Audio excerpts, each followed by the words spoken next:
Okay, going live. It's just connecting here all the channels. Fantastic. So we are live. Welcome to Rise Up CX Talks. So this is the podcast where we uncover how to transform customer experience into sustainable revenue. I'm your host, Camila Ferreira. I'm an award-winning CX leader and international speaker, and I'm thrilled to guide you through insights and strategies that drive lasting success. Today, I have the pleasure to welcome Michelle Croker, a seasoned CX leader. And with no further ado, let's dive into this podcast, starting with my first question. So, Michelle, take the stage and tell the audience about a bit about yourself. What do you do to create and to drive better experiences? Well, first of all, hello, everybody, and thank you, Camila, for inviting me in to Rise Up. It's an honor to be with fellow customer service professionals. So I have a long history in contact centers. I'm a 30-year-old, I'm going to say 30-year-old veteran in the industry. Started off as a reservation agent in British Airways London when I was trying to pay my way through college. And they wrote a song about contact centers. You know, you can check out, but you can never leave. So I worked my way through into team leader, supervisor, manager, eventually ran the contact center operations, also set up UPS contact center operations in Europe, and then came to California in 2001 to manage Herbalife's global contact center operations. And now today, since 2011, I've had my own contact center consulting business where I've taken my lessons learned and helped many, many other contact center leaders earn the right to grow through customer experience and get what they need for their people and their operations, and more importantly, their customers. So that's my passion, and I'm looking forward to a really rich dialogue. Oh my goodness, what an amazing journey, right? From coming from the ground and learning every single step and developing yourself. And I'm pretty sure that you have a wealth of knowledge to share with your clients, to share with your audience. And today we are here to talk about a kind of a heated topic, which is AI for contact centers, right? So this has been discussed more and more. And I do remember, Michelle, kind of a year ago, attending one of those CX summits where AI for sure was part of the conversation. But back then, people were tiptoeing the pole, if you will, right? And then a year later, my goodness, who is not implementing this is kind of a leaving behind. However, the approach we're going to take today is why leadership, in your opinion, is so important in AI implementation in cost centers. So let us know, what are your thoughts on this topic? So that's a great question. A couple of things. One, there's been a lot of research. I think Bain was the latest, where about 88% of AI projects fail to reach their true potential, their intended business outcome. So, the one thing we as contact center leaders have been used to is change. We've had a lot of technology change. This is not new. We went from premise to cloud. We've had IVR. We've had the story where, there won't be any agents because of IVR. Well, where did that get us? We know where we are there. So number one, technology is not new. However, what I will say about AI is the pace and rate of change is significantly bigger in terms of broader in scope and scale, and it's happening at a much quicker rate. So AI is just a solution for leaders to be able to optimize their contact centers. So why leadership is so important is because leadership sets the strategy, leadership sets the culture, and leadership determines whether we execute the AI well or not. That's the change management piece. So I always say, as a contact center leader, you can get by with, to a certain degree, with subpar technology, even subpar processes, but you can never get by with subpar leadership. So the frontline leadership in a contact center is the most important element. And so what is really important in this piece is that our viewers who are listening are really crystal clear, first of all, about what are the problems or pain points in their contact center they're trying to solve, right? That is something leadership needs to be really clear about. And that is what I call creating this sense of urgency, this burning platform for change. So typically what we're seeing as contact center experts is, there's a pressure to reduce the cost per contact. There's some irresponsible messaging around, well, you don't need half your people if you have AI. Again, that's irresponsible messaging. The real question is, how can we leverage AI to be more successful, to reduce costs on those simple, mundane, repetitive tasks, but to enable our agents to be more successful in those really critical relationship sales transactions. So leadership is determining the what, the where, and the how in our contact center.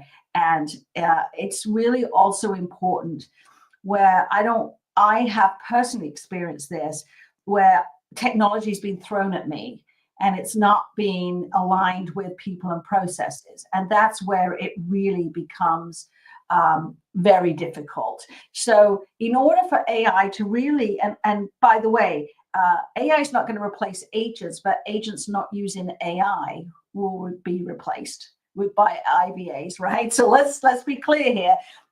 Every single person listening needs to have an AI framework, a strategy, and there are ways to do that the right way and de-risk it. But what is important today is that you have a clear, compelling strategy of how you're going to optimize your revenue, optimize your customer relationships, and look at ways to lower your cost per contact. And be that employer of choice, because many of my clients are struggling to get agents. And so the question we should be asking is, how can AI contribute to those strategic goals?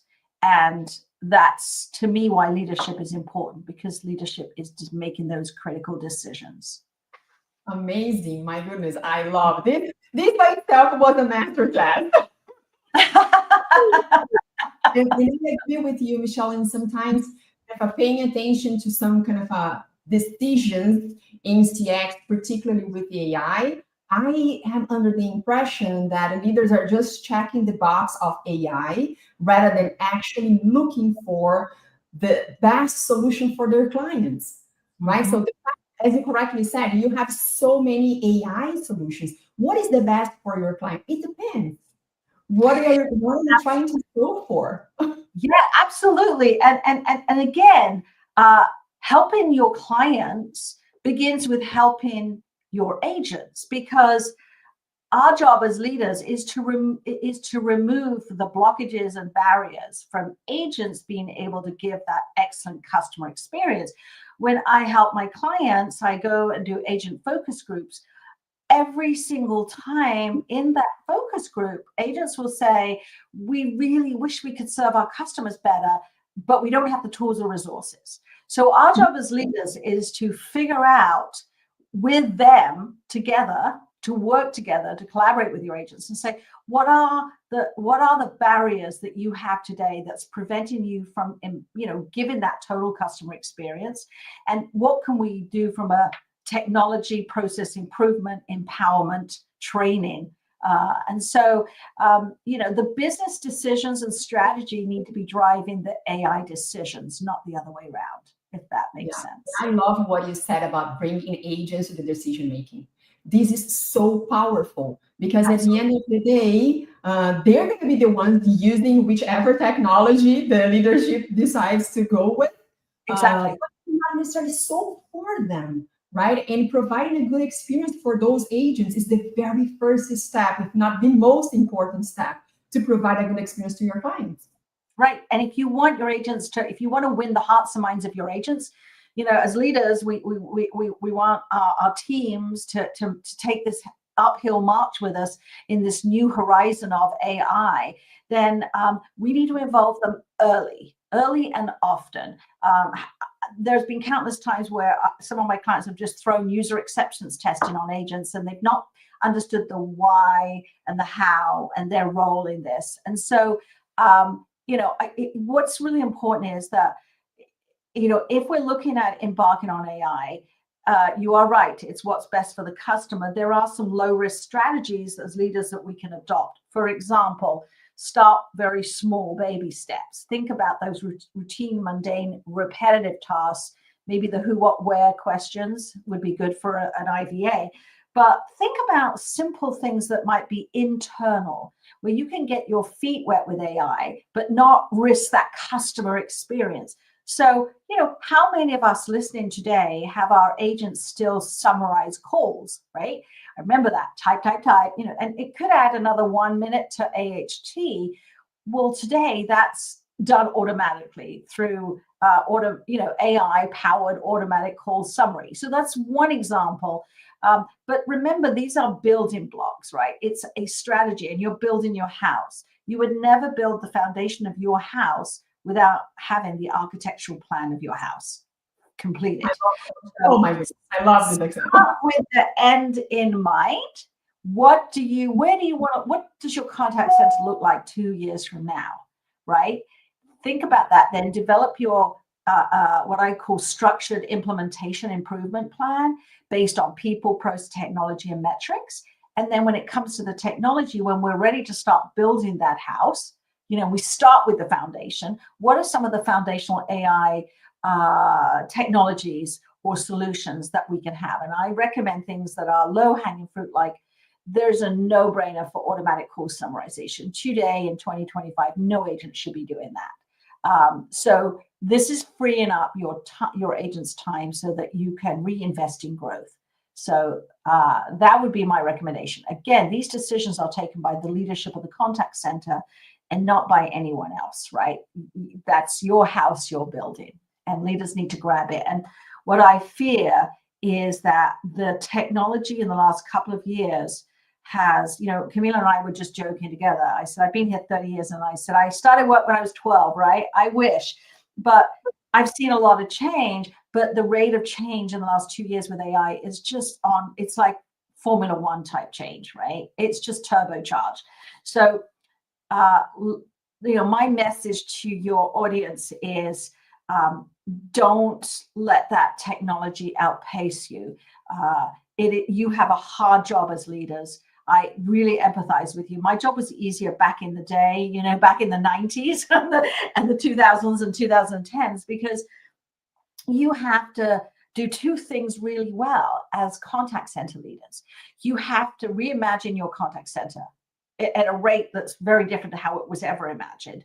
So you've got to reinvent your transportation system, but at the same time, you've got to get those trains out on time with the lowest cost per seat, and your trains have to be full. That's your revenue. So you have a difficult job because you're doing strategy and change management at the same time. But know that there are so much resources. I mean, Camila and I, we help our clients.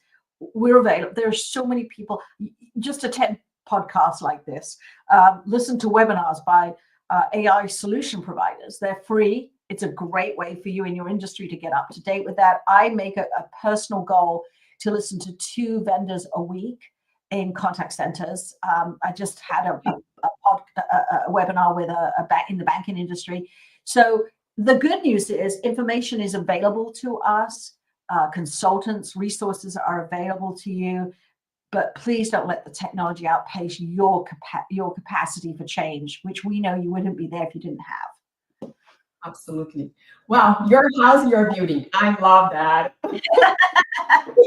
Speaking of that, so 30 years in contact center, from frontline agents to managing contact centers and consulting right now. What is the most common mistake you see people making that leads to a poor experience? You know what? I'm sure you have lots of stories to share. Yeah, I mean, there's a couple of really big ones. One is just assuming you don't have the money to do this, right?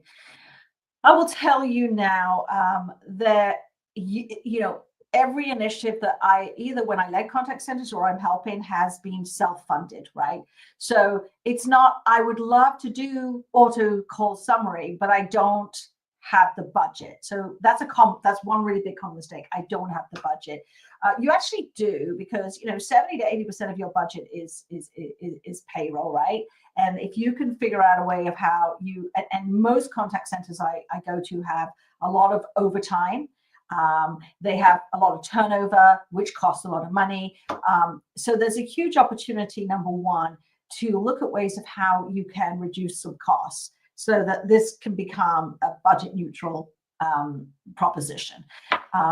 The biggest common mistake when companies decide to implement an AI solution is that it's in a silo. It is not part of an overall strategy, and it is not aligned with the people and the processes.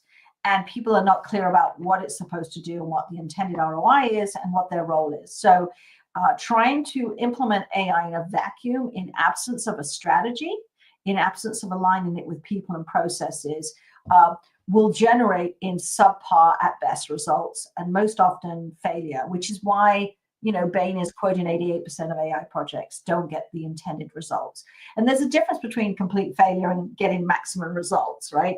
But that, in my opinion, is the biggest reasons why these initiatives don't get full liftoff. Yeah, I can agree more with you. And 80% is a lot. And as we worked before this podcast, partnering with a consultant and someone who has kind of managed the operations can not make a huge difference, right? Because while you were running the operations, as you said, so you have this train and you have to change everything. I used to say that we have to change the tires of the car movement, but it's basically the thing, right? So you have so many things to deal at the same time, and some of those things you do not control. So having someone external consulting and mentoring you and guiding you and partnering, strategizing with you is so beneficial. And I agree. Sometimes in one of the conversations with my potential clients, they say, oh, but I don't have the money, I don't have the budget, but they are just looking at the perspective of cost and not the perspective of revenue and growth. Yeah, and there's never been a better time, actually, because back in the day when you were choosing to invest in large amounts of money in technology, and today it's not the large amounts of technology that are a Genesis premise based or an Aspect premise based would be, that would run into millions. So now it's all plug and play. So the justification, a lot of partners that we partner with, we talked about this earlier, they want to get your business, and therefore, but more importantly, they are so sure of ROIs, right? That they will come in and do a no-cost call assessment. They will use AI to be able to identify, this is a slam dunk, we can use an IVA. This is a sort of potential use case where we could maybe use this type of automation. And so they will come in at no cost to you up front to determine the use cases of where their technology will meet those requirements. And then they will do a proof of concept, in 2 to 3 weeks. With no costs up front. And so the risk now of implemented technology to back in the day where you'd have to go with a big capital expenditure request, right? Everything now is plug and play in the cloud. And also the solution providers are so confident, and I'm talking about companies that are giving solutions to AAA, DoorDash. These are really big companies where they're saying, we're so sure, guys, let us just look at a sample of your calls. We'll identify the use cases, and then we'll pilot a sample of those use cases. And within 2 weeks, you're going to be able to say, I had 1,000 calls a day handled by an agent. And in the last 2 weeks, I now have 750 calls handled by an agent. Now I have 250 calls deflected. And again, the quality of speech analytics today, the quality of AI bots today is very different to how they were. So everything is on your side now for change, but you got to get that plan in place. Yeah, I love it. I love it. So definitely the barriers to entry and to exit are much lower than before. And we got to take 100%. There's the only excuse we have is ourselves. Yeah. Oh, yes, absolutely. And if I could give an advice here to the audience, is pilot things, right? In the same way that you mentioned, try to learn from all the available information, get to know what is kind of what are the new technologies, what are the new trends. I think that learning must be part of leadership, otherwise you're going to leave behind. However, piloting things. Oh, you don't have the budget, but if you have a good use case, if you can prove your leadership, your C-level, the return on investment, that game changes, that conversation changes. Absolutely. And I guarantee, and if it fails, then I'm going to give my client the money back, because I guarantee you, when you run these use cases and you say, we deflected this number of calls from a $7 human to a 50 cents, IVA, I guarantee you those ROIs are going to be compelling and will come forward in weeks, not months or years. So the C-suite that I work with day in, day out are looking for three main things here. They're looking for the content. And the good news is you have a seat at the table. We've always been that little stepchild that was like, oh, it's the contact center, and we try to beg for money all the time. The amount of money that companies, CEOs are putting aside to invest in technology and upgrade in the contact center. They realize that this is no longer seen as a cost center, but a mission critical revenue generating center. So guys, they have money aside. What you have to do is go there and put a case forward, just as Camila said, which is, we've done this assessment, we've identified the use cases, here's the ROI. There is nobody that's going to sit there as the CFO or the COO or CEO and say, oh, no, I'm not going to give you that. No, I'm not going to let you do that. No, they'll be like dog on a meat truck to get that in. And then you'll be able to then use that savings to reinvest in some growth initiatives for your people, which is going to be really, really important, like real-time assist, like automatic QA, summary. Take away those pain points from those agents. That's our job, number one, every single day. I think you gave us an advice that I want to highlight here very much, which is whenever you are discussing with C-level or leadership, any investment, any return on investment, make sure that you save part of those savings to reinvest in your team. Don't give all the return, for God's sake. You know what we say? Under promise, over deliver. But in this case, you can over deliver and under promise. Yes. It's so important. And again, you need to be fully honest with the C-suite. Hey, if we're going to save X because we're lowering our cost per contact, because we're improving our AHT, because now we've invested in auto summary or real-time assist or whatever those tools are, or auto QA. You know what? Those can run into millions of dollars of savings, believe it or not, in very large contact centers. Can I keep 25% of that to reinvest in my area? Who's going to say no? Right? It depends on how you negotiate, right? So you present everything at once, so most likely they're going to grab it all. However, negotiate it well, and moreover, your team will appreciate it very much. And instead of start seeing technology as a threat, they're going to see this as an opportunity because they are seeing something in return. Yeah, and the reason why C-suites give out checks to people is because they trust the leadership and they believe in the leadership. So this is impacting your credibility and raising your credibility. You have a seat at the table. If you are running a contact center today, you have a seat at the table. So the most important thing is to take a few weeks out to really answer these questions. What are my pain points? What are the problems I'm trying to solve? Because some of those will not be solved by AI. If you have a couple of supervisors that are misplaced, that were super agents for you, but really have no idea how to coach and lead a motivated team, that's not an AI solution. So what are the problems that we're trying to solve so that we can add value to the company? And that adding value is, growing revenue, improving the EBITDA.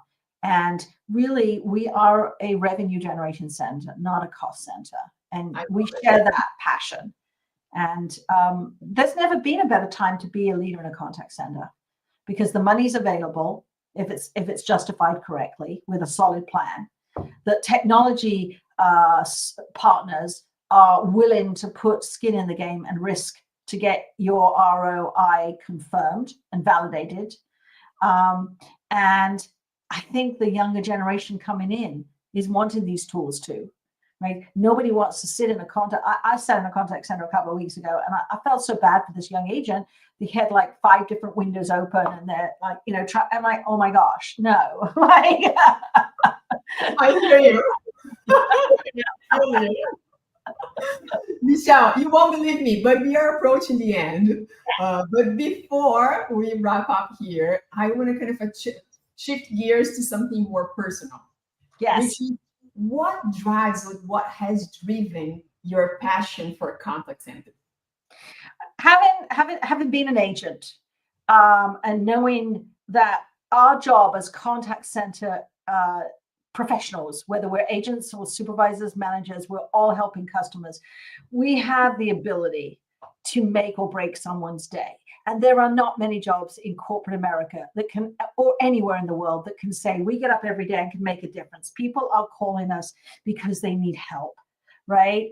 And so what has driven my why in the road for the contact centers is being able to grow people. Like I had the benefit of a company investing in my growth. And there's no greater pleasure than partnering with people and seeing them get promoted. I had lunch with someone the other day who high-fived me and said, you were here a year ago. I felt threatened, to be honest, with a consultant coming in, but thank God you did, because I just got promoted to senior VP. So seeing people grow, one thing is, there's no more tangible place in the contact center for that, I believe. And then secondly, the fact that we do get up every day, we don't sit and make widgets. We don't look at balance sheets and P&Ls, although leaders should do, but we get to do magic in moments of truth every day. We get to save where the company has failed customers. And that's exciting. And I love it. I can feel it. I can feel your passion. And I can tell you, I have so much empathy for frontline agents. I have never been one of them, but with this experience mindset that I have used throughout my professional life, I have a lot of empathy. I have had a chance to manage different contact centers and feeling their pain, right? Because as you correctly said, no one calls the support center to ask how you are. They don't. No. I used to say that your starting point is already negative because the conversation starts or is triggered by a failure. I posted, just before we finished, I posted an article that was published about a year ago, and it was a study, and it's a bizarre thing to finish with, but in the study, it surveyed people, and they asked the question, would you rather call a contact center or clean a toilet? And 63% of people said they'd rather clean toilets than ring a contact center. And, my husband's one of them. I said to my husband, hey, Chris, honey, because wherever there's a problem with insurance or medical billing, which is a nightmare in this country, but anyway, he'd been like, you're the expert on contact centers. And I asked him this question. I said, honey, would you rather go clean that toilet just there, or shall I call the contact center? He said, no, give me the toilet brush. So I feel like, we have this opportunity now with AI as leaders to say, we've been given, the genie's out of the bottle, and we have 3 wishes. And one of those wishes must be, how can I get the best kick,